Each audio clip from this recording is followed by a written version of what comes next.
it's also about seeing how abusers really set us all up in the community to look the other way without knowing it. I know for me, it was almost impossible to see because the whole community was charmed. Not only have I been a victim on the other side of this, but I've also been the one who has been charmed as part of the community. Let's look at what this actually means.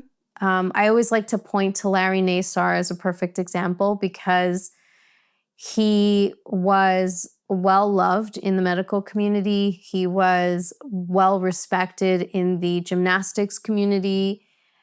He founded an autism foundation. He was a family man. He had kids and he was married.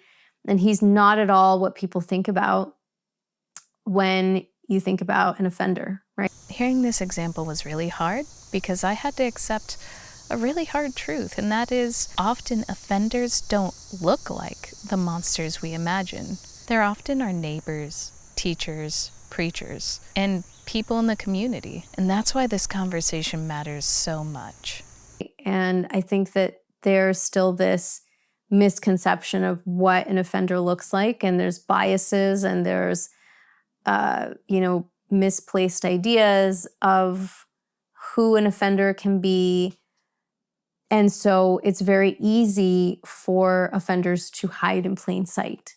It is scary to hear that it's very easy for offenders to hide in plain sight. Not only do we have, disbelief in the child, but the whole community was groomed not to believe them.